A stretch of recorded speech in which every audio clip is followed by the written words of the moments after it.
It's time to overanalyze. What's going on, maniacs? Welcome to the Manga Madhouse, our channel where I, Darian, talk about manga, go through my manga collection, do manga hauls, everything manga related that you can think of will happen on this channel. So if that interests you, make sure you go ahead and hit that subscribe button down below. If you cannot tell by the thumbnail title of this video, in today's video, we are going to be talking about a series I just finished called Happiness by Shuzo Oshimi. He also created Blood on the Tracks. There was also Flowers of the Evil, and there's a couple of other manga he has, created as well. But today, I'm going to talk about Happiness. Now, I finished this maybe a couple weeks ago, but I did not know how I wanted to do it. I know some people do like, this is what I read this week, this is what I read this month.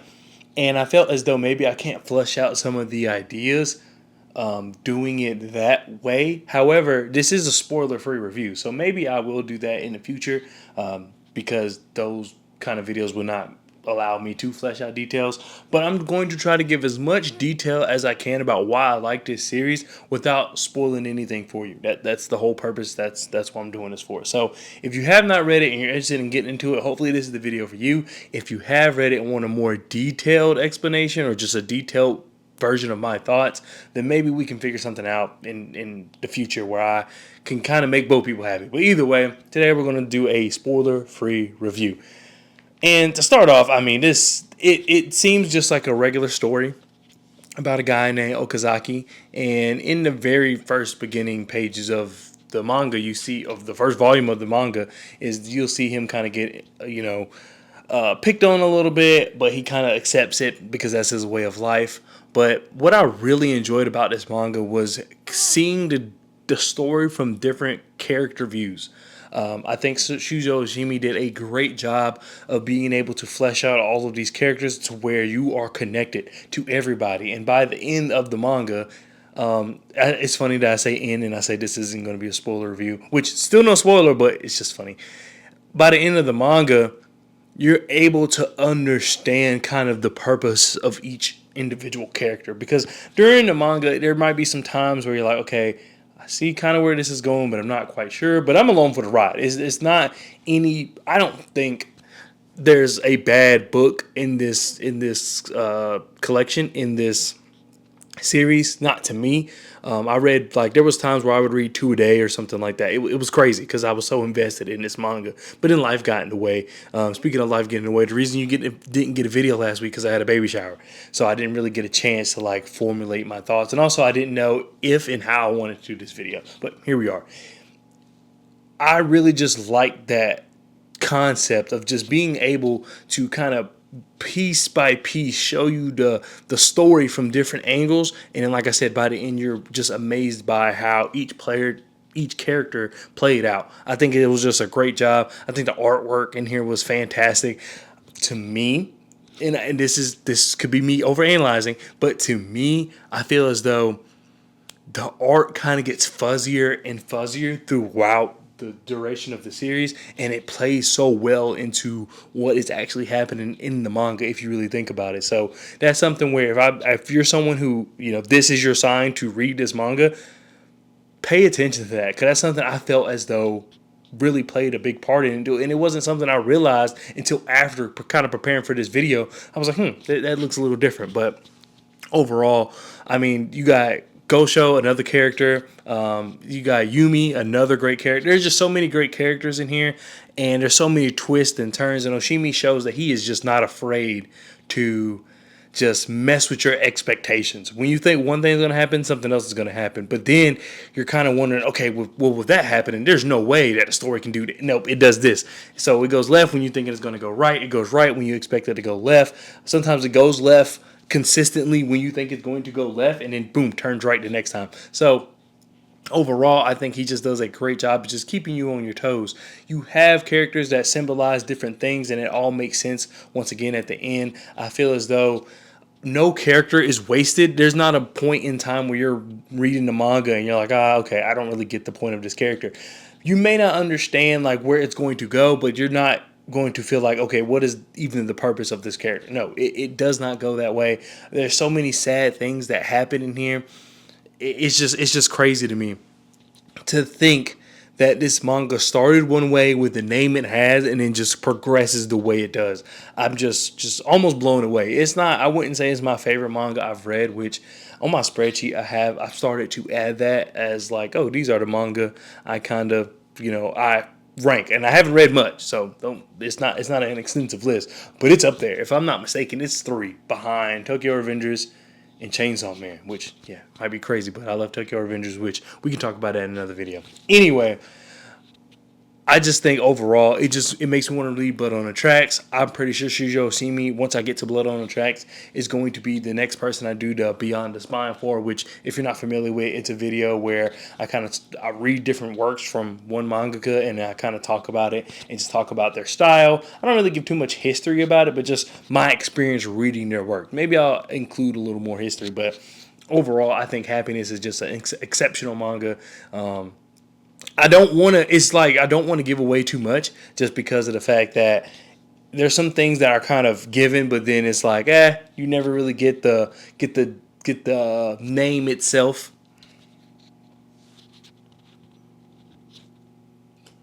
I mean, really, there's just so much to talk about with this manga.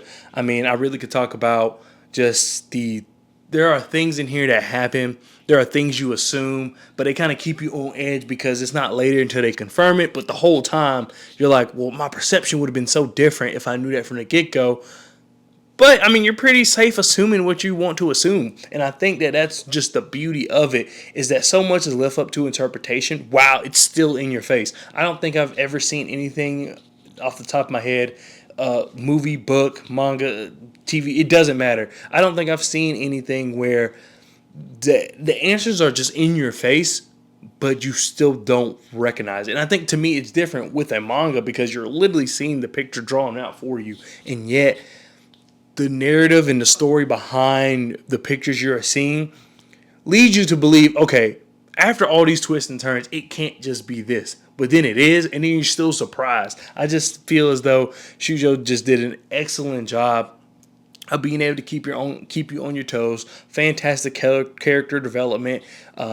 You find yourself rooting for almost everybody, and I think that is really hard to do because in every story there's got to be a bad guy, right? And there was a time around volume like 6, 7, I was a little concerned because I was like, how the heck is he going to wrap this up? Because the manga is only 10 volumes. So I was like, how the heck is he going to wrap this up?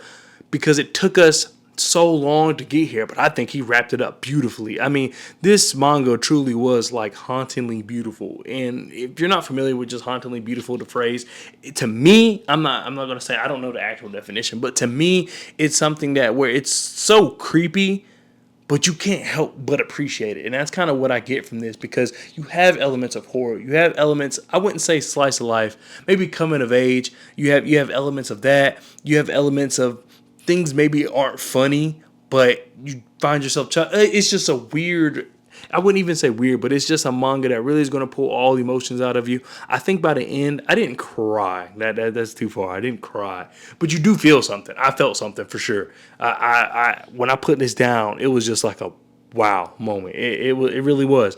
And I'm not sitting here to try to hype it up. I know some people say they didn't find it amusing or they found it boring, which is completely fine. I can see why someone would say this is boring. I can see why someone like me would say they love it.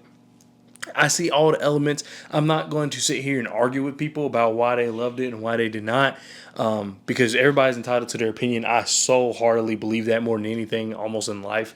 So you can feel how you want to feel, and we can discuss. Like, I'm all for discussion. You're not going to ruin it for me. I mean, unless it's the only time I feel like anything's been ruined for me, I look back and say, wow, I didn't really like it as much as I thought I did anyway.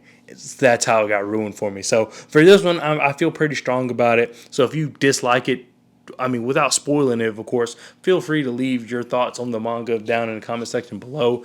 I really wish we could talk about like more spoilers, but I don't want to do that. I'm still trying to find my way, on YouTube of trying to figure out how to do certain content. So maybe my reviews will in the future require me to be a little more to give out a little more information. We'll see, but overall, this is your sign to read happiness. It's nothing like the title says. It lies to you, and that might be a cool title for this video. But the title definitely lies to you. But I mean, pleasantly surprised isn't even a word to explain the feelings I got while reading this, because chapter to chapter, I can say this, while you're reading it, I wouldn't be surprised if you were to tell me, hey, I'm annoyed.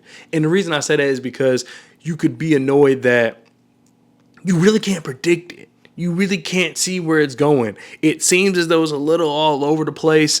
It seems as though, okay, I don't get the point of this. I'll be completely transparent with you. It comes off when you're first reading it as something that you're going to be disappointed in the end, because it's like, what direction is this going in? Do I want to, quote unquote, waste my time reading it and then just get an unsatisfactory ending? And I promise you, just chug along with it. I mean, I can't say you're going to like it because everybody's taste is different. But if you're someone that just enjoys, like I said, character development, if you're someone that enjoys trying to look at each panel, trying to like decipher what it means, if you're someone who enjoys just a typical narrative kind of being switched in a different way, and of course, when you read it, you'll see that. I think you will enjoy this manga. That for people like that, for people who are interested in those kind of tropes, or maybe, I don't know if anti-tropes is a word, but just like the opposite of certain particular tropes. If you're interested in that, or if you're interested in something that is trying to be different, but without kind of going way left field, this is a manga for you. And I highly suggest you trying it. Like I said, it has elements of almost everything you could think of. 10 short, because it's an easy read. There's times you'll go through this manga and there's no words on like 20 pages. So easy read, and I could really knock it out sooner, but just life got in the way. I'm still trying to get adjusted to like having a real reading schedule, and that will come with time. But I like I said, I just have nothing but positive things to say about this manga.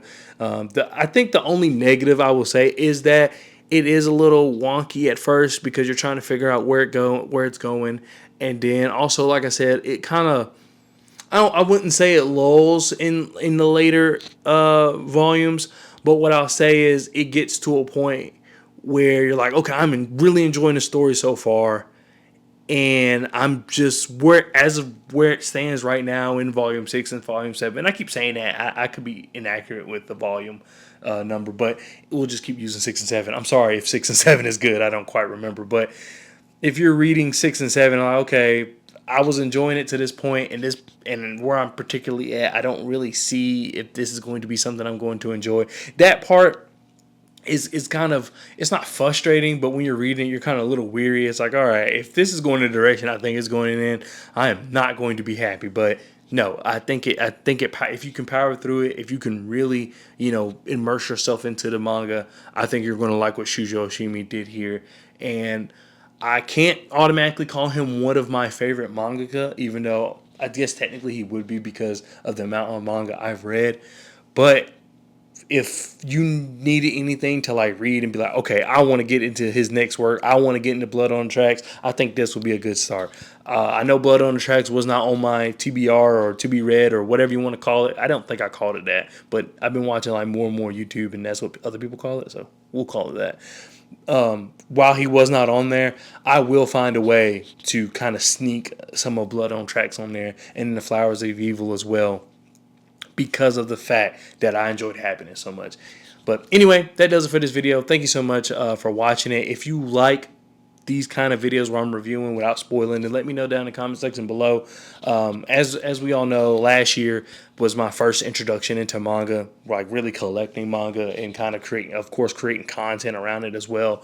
So I'm still trying to find my bearings when it comes to doing content that doesn't require me doing like a manga haul, me organizing my manga, things like that, or reviewing box sets and whatnot.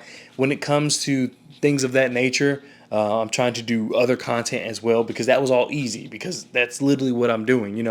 As I collect more manga, I'm bringing you along the journey. As I'm, setting up my room to kind of be more of a library, that also, I recorded that and shared that journey with y'all. So now that I'm somewhat kind of stable as far as just like I do the manga hauls.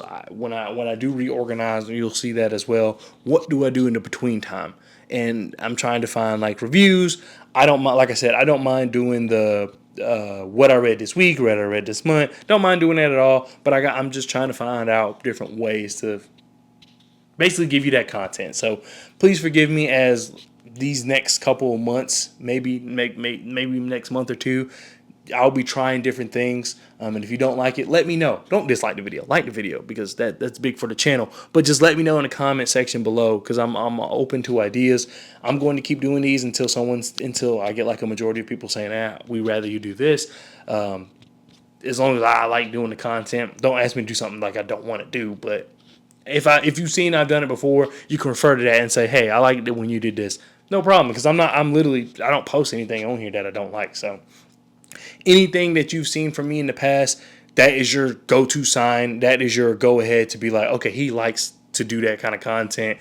I like when he does that content. Let me tell him, hey, I like it when you do this more, and I'll do it. So once again, thank you so much for watching the video. As far as updates, some quick channel updates. The spreadsheet, as I mentioned, I will link down in the description below. It is ready. It is for your consumption. I will I have a little more edits that I just thought of actually today that I'll do, but this video probably won't come out till Saturday, and I'm recording it Tuesday. So you'll see it then. But the link is down in the description below. So make sure you go ahead and check that out and, use it to however you want to use it. If you have any questions, feel free to let me know down in in the comment section below. And then what else? I think that's it. Once again, like I'm going to be experimenting with videos. Let me know what you like. Let me know what you don't like, and we'll move. But thank you so much, and I'll see you guys next time. Peace.